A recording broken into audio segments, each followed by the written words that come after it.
Sit down right now. The angry voice sliced through the diner, making every head turn. The chatter, the clinking of plates, the hum of a jukebox, all of it stopped in an instant.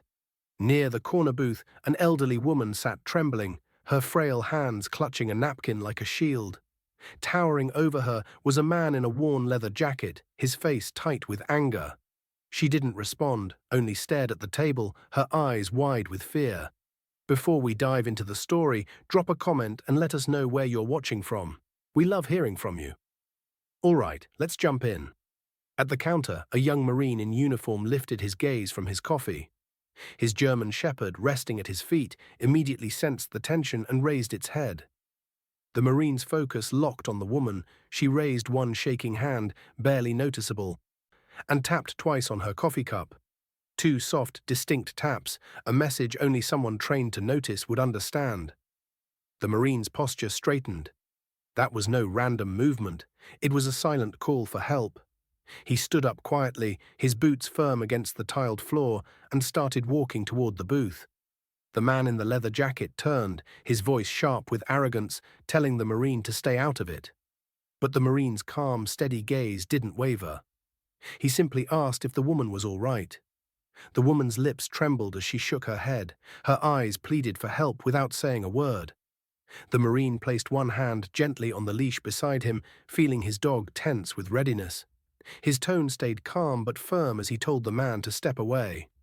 The man sneered, trying to sound brave, but the moment the German Shepherd gave a deep, warning bark, his confidence cracked. The room held its breath. Then the woman whispered the truth. The man wasn't her family. He was the same stranger who had broken into her home days earlier. That single confession changed everything. The Marine stepped between them, his presence suddenly larger than life, shielding her with his body while the dog stayed alert, blocking the man's path. Someone called the police while the man froze in place, realizing he had made a serious mistake. When the officers arrived moments later, they quickly confirmed the woman's story. The man had multiple warrants for theft and assault. He was handcuffed and taken away without resistance. The diner's tension slowly dissolved into whispers of relief. The waitress, who had been frozen with fear moments before, brought the elderly woman a glass of water and held her hand. The woman's tears fell freely now, a mix of fear, gratitude, and disbelief. She turned to the Marine, her voice shaking, asking how he knew what her small gesture meant. The Marine smiled softly and said a friend had once taught him that 2 taps on an object meant someone needed help. He told her it was something used by civilians in danger overseas. He had remembered it from his missions, though he never imagined he'd see it used in a quiet diner back home. The woman covered her mouth, overwhelmed. She said she never thought anyone would notice, that she only tried it out of desperation. The Marine's expression softened.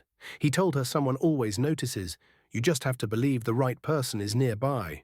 3 months earlier, that same Marine, Sergeant Cole Matthews, had returned home from his final deployment. He had lost his best friend overseas during a rescue mission and had promised that friend's mother he would always protect those who couldn't protect themselves. It was a promise that haunted him, one that made civilian life feel empty. He often wondered if his purpose ended when he took off the uniform each night. But today, watching the police escort that man away, he felt something shift. For the first time since coming home, he felt that promise come alive again. The diner owner offered him a free meal, insisting it was the least they could do. Cole sat across from the elderly woman as they shared a slice of apple pie. Between soft bites, she told him about her life, her late husband, her quiet house, and how she had trusted a local handyman to help with chores until he started showing up uninvited. When she walked into the diner and saw him there, she panicked. Remembering a video she had seen online about sending a silent SOS, she decided to try it, never imagining anyone would understand. Cole listened patiently, his dog Rex resting peacefully at his side now that the danger was gone. The police came back to thank him before leaving. One of the officers told Cole that if he ever wanted to join the department, they'd be lucky to have him. Cole smiled, saying maybe someday, but for now he was just keeping a promise. When the woman asked who he had made that promise to, his eyes drifted toward the window where the sunset painted the sky in deep gold. He said it was to a friend who never made it home. She reached across the table, took his hand gently, and told him that his friend would be proud of what he did today. The words lingered in the air like a quiet blessing. The waitress brought over another slice of pie and whispered that it was on the house. Around them, people began to smile again, grateful to witness a moment of bravery that didn't need medals or noise, just courage and compassion.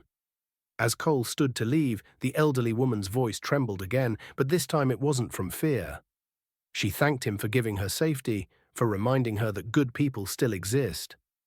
Cole smiled and told her that she had given him something too, a reminder of why he still wore his uniform and why he could never stop protecting others. When he stepped outside with Rex beside him, the diner grew quiet again, but this time it was a silence filled with respect. A few people clapped softly as the door closed behind him. He didn't turn back. He didn't need to. He had already heard what mattered most. Courage doesn't always come from shouting or fighting back. Sometimes it's found in the quiet signals we send, and the heart's brave enough to answer them. Everyone sees things differently. Tell me how this story felt to you and what you would do if you were in their place. If this story touched you, don't forget to subscribe to the channel, hit that like button, and share your thoughts in the comments below.